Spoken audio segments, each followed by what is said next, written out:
First at 6, Fox 12 has uncovered new evidence in the Oregon foster care crisis that shows DHS is continuing to house foster kids in hotels across the state at an alarming rate. This despite a lawsuit filed condemning the practice last year. Fox 12's Caitlin Bolduc is live outside of DHS headquarters in Salem with more on a story you'll see only on 12. Caitlin? Well, DHS claims the practice of placing foster kids in a hotel room overnight under the supervision of caseworkers is something that happens only during an emergency when there's nowhere else for those kids to go. But newly filed court documents paint a much different story and allege that not only is this happening on a daily basis, but in some cases, kids are staying in a hotel for months. Outside of a hotel near the Lloyd Center Monday night, Fox 12 was there as state car after state car rolled into the parking lot. A source within DHS says this is the hotel where many Multnomah County foster kids spend their nights. Our cameras were rolling as a man and a teenage girl exited a car that's assigned to the DHS Child and Youth Division. Both later walked into the hotel, bags in hand. Over the course of just 3 hours, we saw a total of 7 cars assigned to that Portland DHS division parked outside of the hotel, though it appears this is just a snapshot of what's happening across the state. These documents were filed in district court today in connection with a lawsuit filed against DHS last year about the practice of hoteling kids. They show not only is DHS continuing to house kids in hotels on a daily basis, but the practice appears to be growing at an alarming rate. The documents cite official Department of Justice data that track the placement of foster kids in hotels and DHS offices over the past 7 months. The data shows more than 130 kids have stayed in a hotel for some period of time, and over half of those kids were said to be 12 years old or younger. One 9-year-old reportedly stayed in a hotel for 81 days. One 17-year-old stayed in a hotel for 85 days. According to that data, half of the kids staying in hotels were from Multnomah County, but the practice is happening in virtually every county across Oregon. Other court documents filed today allege many of those kids are fed fast food for all 3 meals, resulting in weight gain. And some unplaced kids go completely unsupervised and use illicit drugs during the day. I have to be careful about talking about that issue because we do have some litigation involving that, but it's one of our top priorities, and I will tell you it's an issue. You know, as far as looking for solutions and awareness, we talk about it on a daily basis. So it's one of our top priorities and on the very top of the list of issues we're trying to deal with every day. That was DHS Director Clyde Psyche last October in an interview with Fox 12 addressing the practice of hoteling foster kids. We went to Salem today hoping to talk with Psyche again. The story is going to upset so many viewers, and I just want to make sure that we get some sort of response. But we're repeatedly told he or anyone with DHS would not comment because of the pending court case. And the governor's office also declined to comment on this story. Reporting live in Salem tonight, Caitlin Bolduc, Fox 12 Oregon. DHS is continuing to keep quiet tonight after the Fox 12 investigators uncovered new evidence showing Oregon's foster kids are being placed in hotels, sometimes for days, sometimes for months. It's a practice condemned in a lawsuit brought against DHS last year. Fox 12's Caitlin Bolduc is live with why DHS is refusing to comment.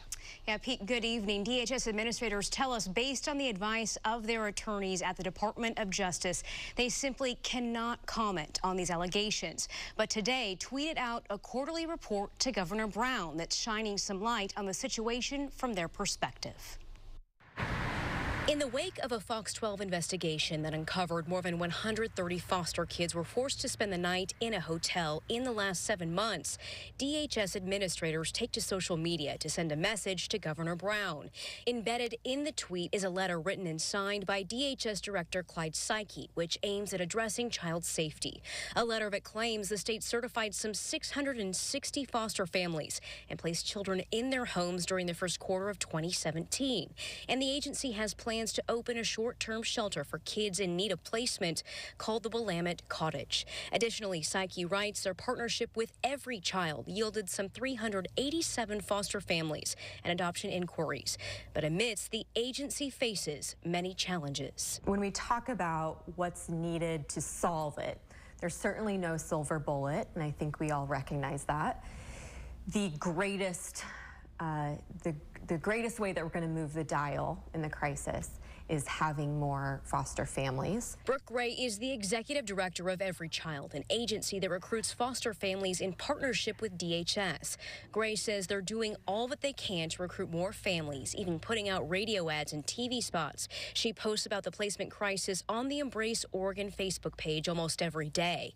One post from June 21st states some 71 children in Multnomah and Clackamas and Washington counties are in need of placement. I felt like anyone who lives in this city saddened that that's the state that our community is in. I think it's easy for us to point our fingers, and there's a human desire to do so.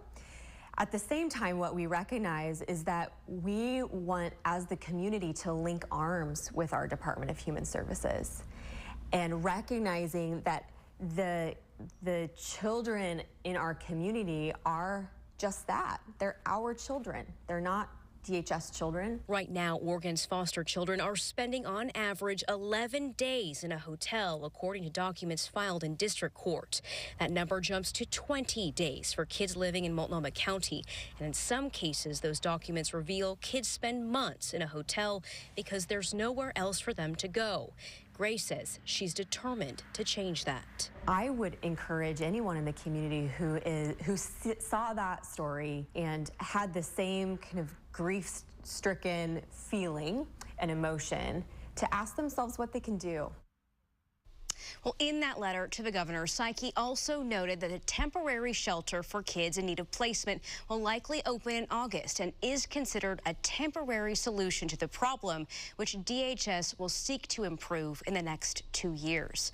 Reporting live in studio, Caitlin Bolduc, Fox 12 Oregon. First at 6, we are getting an inside perspective on the practice of hoteling foster kids from a retired DHS caseworker herself. It's a story she's sharing after the Fox 12 investigators exposed the state agency is continuing to house children in hotels for weeks, even months, despite a lawsuit calling on them to stop. Fox 12's Caitlin Bolduc joins us now with an interview you'll see only on 12. Well, Pete and Nora, good evening. Barbara Casey worked as a caseworker for 15 years, and during that time, she says placing a child in a hotel overnight was a rarity. She now considers what's going on to be a crisis. She's agreed to talk with us tonight to shine a light on the problem and encourage members of the community to step up. When Barbara Casey retired from the Department of Human Services back in February of 2014, she thought her work as a caseworker was done, though she kept in touch with friends at the agency who in turn kept her keyed into the rising challenges they faced in placing kids in a foster home. I literally got a call from a woman who was in the process of trying to put at least a program in place of how can we manage the unmanageable. Casey says she was asked to come back on a temporary basis last October to help watch over kids forced to stay overnight in hotels, and she did so for several months. Casey says the agency always paired up 2 caseworkers to supervise 1 foster child, and they typically stayed in a hotel suite with their own spaces. They'd usually roll into the hotel around 5 and work a 15-hour shift through the night. Not a problem for the retiree, though she sympathized with the caseworker who came straight from work and went back to work the next morning. And my heart went out to them, and I'd say, can you catch an hour here of sleep, or can you rest? And they're showering, they're getting their case notes ready for the next day's court date, or the next family visit they have to do, or the next panel they have to sit on, looking for homes. Court documents obtained by Fox 12 in connection with a lawsuit filed against DHS reveals some 130 foster children in Oregon spent the night in a hotel or DHS office in the past 7 months. I've not seen the crisis as strong as it is now, and it is a crisis. Casey says while hoteling kids is unnatural and at times unhealthy, it wasn't all bad. She considers the hotel a safe space and one many caseworkers strive to make fun. This is a stopgap measure, not a particularly good one, and probably a rather expensive one. But that's why the need for foster families are so great. Beyond the need for more foster parents, Casey argues the agency needs more funding to retain those foster parents, boost reimbursement rates, and build better programs. Do you patch up the wall, or do you get a re-roof? You know, do you do a patch here? And these are the things that you do when you're in, frankly, a little bit of a crisis mode, that you have to spend the money now because you don't have the bigger budget that you need to do a sustainable, ongoing recruitment. So you do this situation. I don't think anybody wants that situation to continue, but it's where we find ourselves. Well, the union that represents DHS caseworkers issued this statement to Fox 12 tonight, which reads in part, quote, "It's clear that current funding levels are woefully inadequate. Oregon needs game-changing systemic investments in child welfare services in order to improve outcomes for our state's most vulnerable children." A decision on the state budget that is slated to impact DHS is expected to come sometime in these next 2 weeks.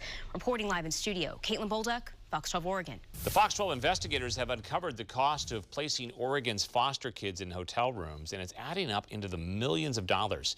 DHS is placing kids in hotels on a regular basis, despite a lawsuit filed against the practice last year. And in 7 months, it appears the state agency spent nearly $2 million in doing so. Fox 12's Caitlin Bolduc explains why the state is spending so much money on this often criticized practice. DHS could not provide us a running tally of what it was spending on placing foster kids in hotels, so we requested a copy of their financial records. They claimed those records would cost us thousands of dollars, so instead we requested their expenditures for one child from one night and did the math ourselves. It's a Band-Aid solution to the foster care crisis, and the state is bleeding money trying to keep up. Oregon's most vulnerable children placed in hotels when there's nowhere else for them to go. Caseworkers wind up working through the night just to watch over them. After filing a public records request, DHS provided Fox 12 with this snapshot of what the state agency says it spent on a random hotel stay dated July 8th, 2017. You can see the hotel room itself was $169. That's for one child and 2 caseworkers. The group gets a per diem for dinner and money for one activity. Then the state shells out overtime and shift differential pay to both caseworkers.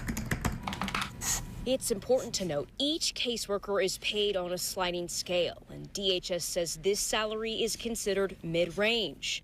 Based on this receipt, it appears the state spent $1,348.40 for housing one foster kid in one hotel for one night. Next, we took that dollar figure and multiplied it by the number of nights 130 foster kids stayed in Oregon hotels over 7 months. Numbers we compiled after sifting through this Department of Justice data. We estimated that in a half year's time, the state spent just under $2 million from its Child Welfare General Fund on housing foster kids in hotels, a figure that shows how costly the placement crisis really is. Well, it's a lot of money, but that's the kind of cost when you're doing crisis response. In direct response to the urgent need for more foster beds, Sean Suib with New Avenues for Youth and Andrew Grover with Youth Villages combined resources over the summer to be a part of the solution. In Oregon right now today, there's roughly 8,000 children in foster care. And if you do all the math, you'll see that that's about 9 out of every 1,000 kids. Nationally, the average is 5 out of every 1,000. Both are now partnering with DHS to provide short-term temporary housing for foster youth ages 9 to 20. This 12-bed facility in Clackamas, called Robbinswood, will provide 24-hour intensive care and support services for foster youth when up and running. Our Intercept team will work side by side with the Robbinswood team from the very first few days that a child enters that program to determine, do they need transitional support so that when they leave Robbinswood, how are they going to get to the right place for this child? Boys and Girls Aid is also now stepping up to fill the need for Oregon's youngest kids in foster care. Well, I think like a lot of other Portlanders, our agency was alarmed to hear that this was happening. We believe in permanency for children, and what signifies a lack of that more than a child having to sleep in a hotel room. The nonprofit is working with DHS to provide this home in East Portland as an emergency shelter for kids ages 8 and under.